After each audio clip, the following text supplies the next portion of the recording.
Hey everybody, welcome to Liquid Future. Today our guest is Andrew Keen. Andrew Keen is a commentator on the digital revolution, the author of books including Cult of the Amateur, Digital Vertigo, and The Internet is Not the Answer, which the London Sunday Times called a powerful, frightening read, and the Washington Post described as an enormously useful primer for those of us concerned that online life isn't as shiny as our digital avatars would like us to believe. He's also the director of the Silicon Valley salon FutureCast and a public speaker. In 2015, he was named by GQ magazine as one of the 100 most connected men. And his latest book, How to Fix the Future, was published in January 2018. Thank you very much for being with us, Andrew. Thank you. So just to get started, can you give us a little bit of background? You've had a long history with Silicon Valley. Can you tell us about how you got here? Well, like most people, accidentally, I just happened to be in San Francisco in the mid-90s and caught the internet bug. I was a music journalist, and I did a startup called Audio Cafe in 95, 96. So I've been around a long time. You've worked both as a technology innovator, but also as a technology critic. When did you start to become a critic? Have you always had these ideas? Has your positions evolved over the years? Well, as I argue, or I show it in my first book, Cult of the Amateur, in 2007,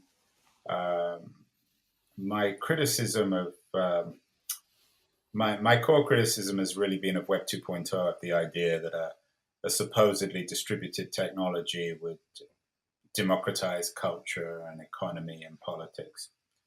And as I argue in the book, which was quite a controversial book, my epiphany, if that's the appropriate word, came at one of the foo camps, Friends of O'Reilly camp. It was about 2005, 2004, 2005. I don't know how many of your viewers are familiar with foo camp, but it's one of these sort of very elite get-togethers. Actually, I was rather critical of O'Reilly, and we had a big fight, but since then we've become friends. But nonetheless, the O'Reilly event, the Friends of O'Reilly, was a kind of an unconference conference where people showed up for a weekend, camped out, and talked about how they were excited by technology. And at that particular foo camp, it suddenly occurred to me, when you had all these young, rich, mostly, almost exclusively male technologists talking about how technology was going to, you there? Mm-hmm. How technology was going to democratize our culture, improve business, enable more and more innovation. Suddenly occurred to me that this was very self-congratulatory and self-serving. So I wrote a book called Cult of the Amateur, which was critical of Web 2.0. It doesn't make me necessarily against technology. Look, I'm on my iPhone doing this. I'm looking at my iPad and my iMac. So, I'm as far from being against technology as anyone. So I was more critical of the kind of the hypocrisy or the innocence, the kind of naivety, I think, of a lot of the people around Silicon Valley, particularly in the Web 2.0 age, in the early period of the 21st century, first few years. And are those critiques still as valid today, 15 years later? Well, what do you think? I don't know. There's What do you mean certainly, you don't know? It's obvious, isn't it? well, there certainly is much more low quality content, without a doubt. I think there's also a lot more high quality content. I think there is more access. And I think that there was a lot of highly produced content before that wasn't really saying all that much that was spot on or quite as authentic and honest as we would like. There's always been yellow journalism going back to the Spanish-American War, famously in the 1920s. So, Well, I'm without a always a doubt, bit wary of this notion of authenticity. I mean, anyone who uses that word, usually, in my mind at least, is by definition inauthentic. Look, you can always point. There's always going to be some good content. I mean, I would acknowledge that some of the stuff that comes out is good and useful and helpful. And there are some people with talent who have certainly benefited from the digital revolution. But I would also argue that there's sort of the narcissism in our culture, the social media platforms like Twitter and Facebook and Instagram have really degenerated our culture, created kind of mass ignorance. I was just reading this morning about this latest college scandal in which wealthy, and they're television stars, so I'm certainly not idealizing the television age, but wealthy television stars paid hundreds of thousands of dollars to get their daughter into USC, and she runs an Instagram or a YouTube or a Twitter channel out of USC, monetizing that kind of dishonesty. We have a president who's a Twitter president who epitomizes the narcissism and the echo chamber nature of our culture. So Cult of the Amateur, which came out in 2007, was sort of dismissed as being elitist and out of touch. But actually, over the years, more and more people have come over to my side. It doesn't mean it was exclusively right. It doesn't mean that everything I argued was correct. But I think generally I was right. And you see more and more books coming out about the same issues that I addressed. There was only a small group of us in 2007. There was Nick Carr, there was myself, Sherry Turkle, one or two other people. Now everyone pretty much is writing critiques of Silicon Valley. The latest one, a woman called Shoshana Zuboff, has written a really important book called The Age of Surveillance Capitalism. That's the biggest book hit of the early part of this year. So, yeah, I think I was generally right. I think that the digital revolution has mostly corroded our culture, undermined our democracy, and made us increasingly narcissistic and ignorant. Yeah. Don't you agree? In many ways, I do agree. I think it's nuanced because I think for some people, they exercise very little editorial skills themselves. And so they'll spend all day reading BuzzFeed style, here's 20 lists of blah, blah, blah. But at the same time, taking myself as an example or thinking of other people, we now have more access to the academic world, to research papers, to all the best lectures. You can watch the best lectures on physics, the best lectures on any topic you can imagine at our fingertips. And so I do think that there's a lot more responsibility now in terms of well, you could always watch lectures on physics if you really wanted to. I'm sure you could buy series. There have always been products available, great lectures. You could always go to your local university. So I don't buy that, actually. I think the problem is the free economy has meant that a lot of this stuff is easy to access, and it's harder and harder for people to actually monetize their talent.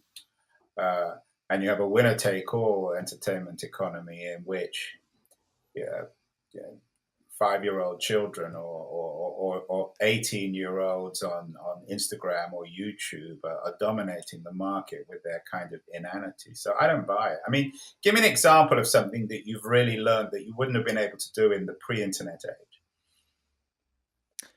Well, Wikipedia, obviously, is the... Yeah, but Wikipedia is mostly inaccurate. Much of it is inaccurate, firstly. Secondly, it reflects our own biases. So if you go to Wikipedia, you'll find really, really long entries on obscure technologies and technologists, and shorter entries on important historical figures or cultural movements. So, and with Wikipedia, you could have always gone to your local library and opened an encyclopedia, which are much more accurate and much less biased. So I don't buy that either. Wikipedia has hit a wall anyway. Without a doubt. I think it's and you still can go to your library. What? You still can go to your library. It's not like the library. You still can go to your library, right? But Wikipedia is, as I think more and more research has shown. Firstly, it's become a kind of begging bowl for Jimmy Wales. He uses it to finance his own sort of luxury lifestyle, but no one gets paid on it. So it's been a complete failure in terms of monetizing talent and rewarding people who are creating content. And secondly, I think most of the research shows that much of the work there is done by a tiny group of, again, young men who've got nothing better else to do with their time than work for free. So I don't buy Wikipedia either. I mean, look, Wikipedia is useful. I use it from time to time myself, but I think it's still not very reliable, and their business model was a failure. I mean, the argument I made in Code of the Amateur was you have to charge for content. When you do away with gatekeepers, when nothing can be verified, either the information or even the people claiming to be making the posts or the videos or the audio, it by definition lends itself to corruption. So I didn't talk about Putin's trolls in 2007, but it was obvious then, as it is now, that if you do away with rules and anyone can post anything, it lends itself to the corruption of the system. And we've seen that with the last election. We've seen it with the way in which Russians, Chinese, God knows who else, are trying to undermine Western democracies. We saw it in the Brexit vote. We saw it in the Trump election. So there was another area that I warned about, and I have been warning about for years. Now, I understand that there is a need for a degree of anonymity in some systems, particularly in authoritarian systems. But I think in the West, in relatively open systems, you have a responsibility to stand behind your position. So the model I like, which is being pioneered in Estonia, is a kind of new, which I have a chapter on in my new book, How to Fix the Future, is a more transparent system. It's built on a kind of blockchain-like technology, although it's not blockchain, where you have a kind of data democracy where people's identities are known, but and you can't post or behave anonymously, but at the same time, the state also has to be accountable in terms of looking at your data. So these are issues that have been around for a while, and I think they're really, really critical, actually, in shaping a digital democracy. Yeah, and to be clear, we're pursuing the exact same strategy. Everything is cryptographically verified, and we do verify identities ahead of time, and we cross-reference them with the voter rolls so that we can make sure you're a real person, you live where you say you live. But then at the same time, we haven't finished building this part from a technical perspective, but we do want to allow people to participate anonymously where they've been verified ahead of time. So you don't have to worry about state surveillance or employer surveillance or spouse surveillance, but you have already been pre-approved that you are a real citizen. So we're still working on that. What's spouse surveillance? There are these stories of husbands saying, hey, wife, you have to vote for so-and-so or just coercion and that sort of situation. Yeah, I haven't read that. Just that, there are these historical examples from before the secret ballot of couples trying to force each other to express a certain view that was less than what the UN considers a requirement of a free and fair election of a secret ballot. Right. Okay. Yeah. So can you start to talk about your new book, How to Fix the Future? Can you dive more into that? What do you think we need? What do you think the answers point to? Well, I think we need more agency, as I argue in the book. The biggest problem today is that we've lost a sense of control over both the large technology companies and the technologies reshaping the world, whether they're AI or virtual reality. And the whole question of what it means to be human in the digital age is increasingly salient and dominant in terms of question marks about the future. And the big issue is agency, is controlling the technology rather than the technology controlling us. So the first part of my book develops a concept called Moore's Law, which is the opposite of Gordon Moore's Law. It's not about the inevitability of technological progress, but it's derived from the ideas of Thomas More, the 16th century author of Utopia, about human empowerment. And so agency is key, and I argue that there are 5 different ways in which we can empower ourselves in the digital age.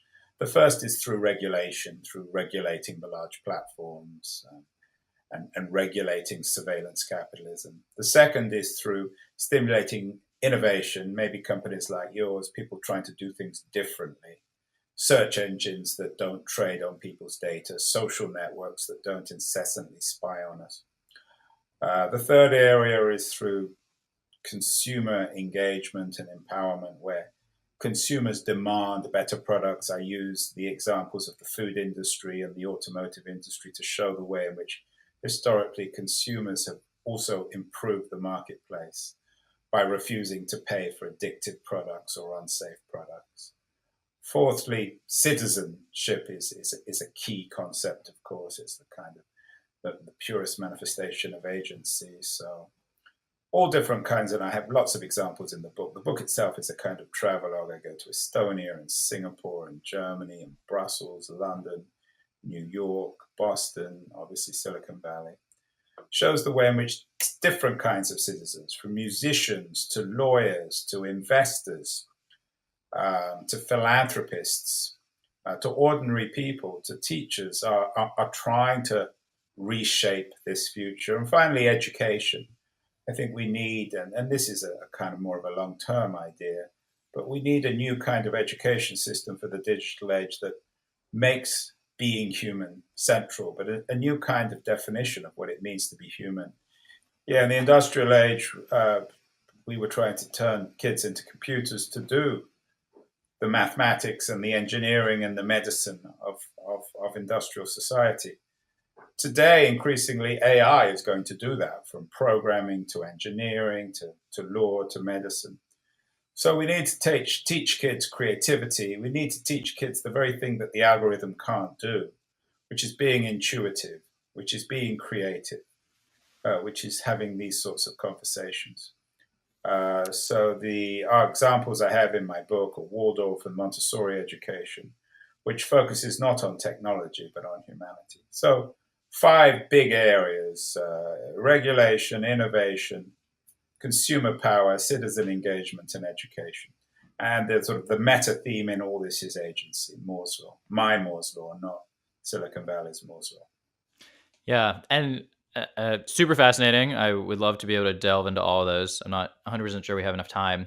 But the one piece I remember about utopia is the whole point of the book is that utopia is a place that doesn't exist. It's no place. The utopia. Right. So that yeah, and that's the point. More is anything but a utopian. What utopia is a warning about dreaming of something which can't be realized and which is almost too perfect. So Moore's utopia is a kind of parody of the perfect place. But it's also a reminder about our power to make our own world. So I hope some of the people watching this will read the book. But the first part of the book, the chapter 1, is built around trying to interpret what Moore was really trying to do in his book Utopia. And Moore, as he said, was anything but a utopian. His own life was tragic.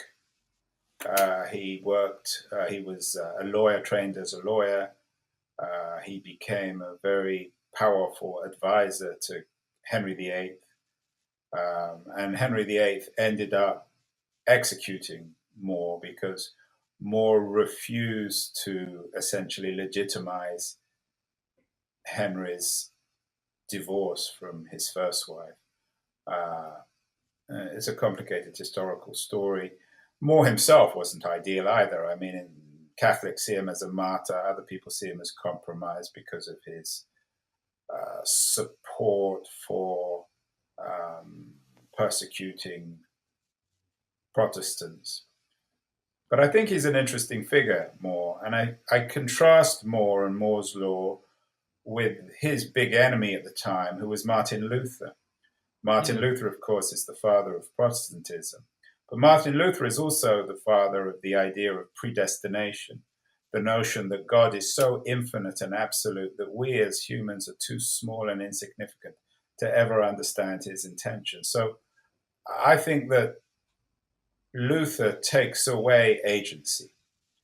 And whilst More was a Catholic, and most people today might be uncomfortable with some of his ideas and behavior, he nonetheless maintained a kind of human agency at the core of his thinking. So he was he was very much bound up in the 16th century Northern European movement of humanism. He was a friend of Erasmus and many other sort of international figures who were trying to rebuild a kind of humanism in this period. I also note in the book that 500 years ago, the world was as traumatic and as disruptive as it is today. We discovered that we were at the center of the universe, and new ways of thinking about God, beginnings of rural capitalism, and all sorts of other profound changes. We're living through a time of extreme disruption and instability, which I think explains the anxiety of our age. The rise of populism, the crisis of economics, the disappearance of a middle class, dramatic technological change at speeds that make many of us feel dizzy. So it's a similar kind of historical period. And what I argue in How to Fix the Future is that to learn to fix the future, we need to learn to think historically. It's not enough just, people in Silicon Valley all say, well, this is the first time this has ever happened. First time we've ever had AI. First time machines have learned to talk. First time that we have a distributed network, blah, blah, blah. And in a sense, I guess that's true. But in another sense, the kind of disruption and upheaval, the injustices, the insecurity, the anxiety, none of this is new. And what we're good at two things as human beings. We're very good at breaking the future, and we're very good at fixing it. And that's what I try to remind people in the book. Interesting. There's another parallel that you remind me of, speaking about Martin Luther as well. Famously, he translated the Bible into German. And so there's a certain parallel about removing gatekeepers and exactly. Before, only people that spoke and could read Latin could have this direct connection to the Word of God. But now he's saying, skip the gatekeepers. You as an individual, you read the scripture yourself. And do you think that yeah, that's a really good point. And it's one I've always wanted to write about. I didn't get it into this book. And of course, many people, particularly kind of what we might think of as digital optimists, many of them are good friends of mine, idealize Luther. So somebody like Jeff Jarvis, I think, wrote a book about Luther as the first kind of geek. And lots of other optimists see Luther and the Protestant Reformation as the beginnings of democracy. So it's connected with the invention of the printing press and the democratization and distribution of knowledge. And I think that's true, but I think what people forget, firstly, is that, as I said, Luther wasn't a humanist. Luther's notion of predestination took away agency, and many of the architects of the digital revolution themselves are technological determinists. They don't believe that humans matter very much anymore. And you have, really extreme examples like Peter Thiel and others who see humans as almost footnotes to history. So that's the first point, which I think I wanted to remind people of, which I did in the book. But more importantly, which people forget, the Protestant Revolution and Lutheranism didn't result immediately in democracy. Didn't result immediately in a kind of successful liberal capitalist society. It began a whole century of terrible civil war, of unrest, of murder and counter-murder, of the rise of a reactionary authoritarianism. And what we're seeing today, I think, is an interesting, again, analogy to what happened after Luther and the invention of the printing press.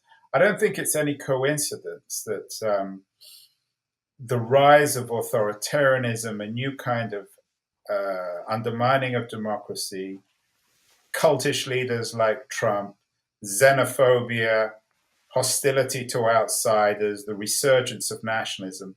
All this is happening whilst we've invented this sort of radically democratizing technology. And so someone should, I don't think I'll do it, but someone should write a more complicated book about Luther, showing both the benefits and the downside to what happened in the Protestant Reformation.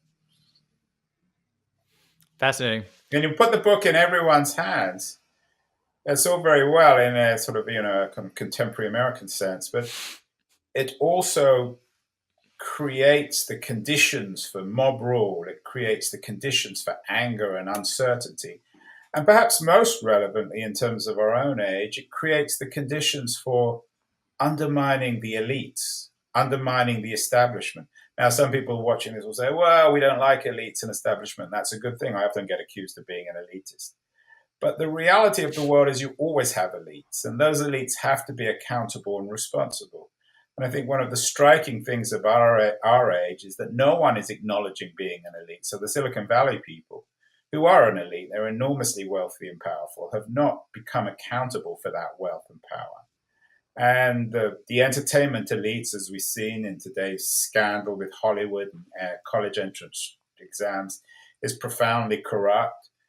Trump represents another kind of really corrupt business elite. So I'm not in favor of elites. And this comes back to More's Utopia. In More's Utopia, the elites were responsible. They were accountable. And we need a more accountable, responsible elite in a digital world. So where can people find Keen on Democracy? As I said, on iTunes and all the other podcast platforms. I'm just I'm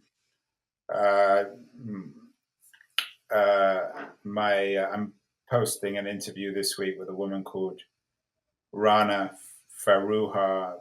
She's a columnist for the Financial Times, one of the big critics of Silicon Valley companies. And then next week, I've got an interview with this Shoshana Zuboff, the author of The Age of Surveillance Capitalism. That show is going to become one of the tenant shows on, there's a popular new book website called LitHub, and they get millions of readers a month. And they're starting a podcast network of 7 or 8 shows, and Keen on Democracy will be one of those shows. So people will also be able to find it on LitHub. So when you look at these other countries, which one makes you the most excited? What sort of practices do you see are really worth emulating?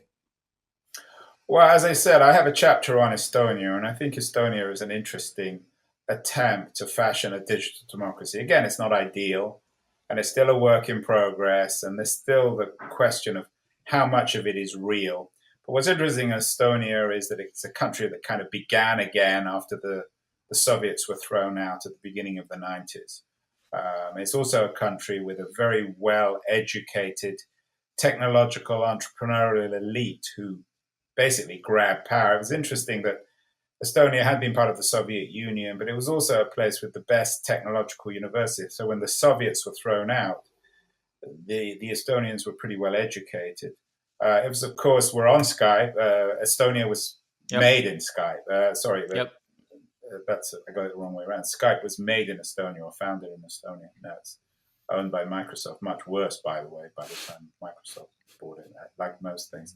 But I think Estonia is interesting because, as I said earlier, there's a new kind of social contract in which there's a demand for kind of data transparency, an attempt to do away with anonymity, but at the same time an accountability both on the part of citizens and government. So I think Estonia is the most encouraging and interesting example. They also have e-residency, which is an attempt to kind of reinvent the company and allow anyone to become at least a business resident and access Estonian business services. So Estonia is a model which is interesting. I went to Singapore. I was a little warier of Singapore because of their absence of democracy. So what you find in Singapore is a kind of, a technocracy, the rule of educated elites in a relatively unrepresentative sense. But they've done a remarkable job. Singapore now is the most advanced, the most successful country, the richest country in the world with the best education system. So the debate in Singapore is complicated. One of the people I had on my Keen on Democracy show is a guy called Parag Khanna, who's just written a book called The Future is Asian. He's a Singapore-based writer and business consultant. And he argues that Singapore, I think, is the future in terms of its efficient government. I think he may be right. The problem with Singapore is that efficiency doesn't always translate into democracy. I think India is also interesting. And I went to India and I looked at the way in which the doing away of anonymity, of giving people identity in their national ID, Aadhaar, actually empowers the underclass. Because before Aadhaar, hundreds of millions of Indians had no way of proving their identity. With Aadhaar, they can prove it, and it allows them access into the economy. So I think sometimes we in the West fetishize privacy, whereas in a country like India, privacy is a luxury of wealthy people. The country which is, I think, the model which we want to avoid is China, of course, which is trying to create a kind of digital Orwellianism with their social credit system. And I warn about that in the book. I think this is the new Cold War, the war between the democratic West and an increasingly totalitarian China. Of course, our democracies aren't working very well either, as we know from Brexit and Trump and the shift to authoritarianism in Hungary and Italy and Poland and Turkey and Brazil and many other countries in the world. So I'm certainly not idealizing the West, but I am very, very fearful of the kind of system that is being pioneered in China, particularly fearful because it appears attractive to the developing world, particularly in the context of the chaos and failure of many Western democracies. So it's a particularly interesting time, I think, in terms of the kind of great debate. In the 20th century, the great debate was between Soviet communism and Western liberal capitalist democracy. The West won because their system clearly was better. The Soviet system collapsed from within. It starved its citizens both of food and resources and freedom. The Chinese model is much more compelling, much more viable. And the great issue, I think, of the first part of the 21st century is whether or not the Chinese people will revolt or whether they accept this sort of deal of doing away democracy in exchange for economic development. That's fine today. It was fine over the last 20 years as China went from being a fairly poor rural society into an increasingly advanced industrial society. I'm not convinced that the children of today's workers in Shenzhen or the other industrial centers in China will accept that kind of deal. But it is an open question and a really interesting one. Well, I wish we could keep on talking, but we are reaching up against the self-imposed time limit. Yeah, I got to go for breakfast. Well, very nice to talk to you. Good luck with your work. Thank you. And I hope you'll get a chance to read my book, How to Fix the Future, and your listeners will too.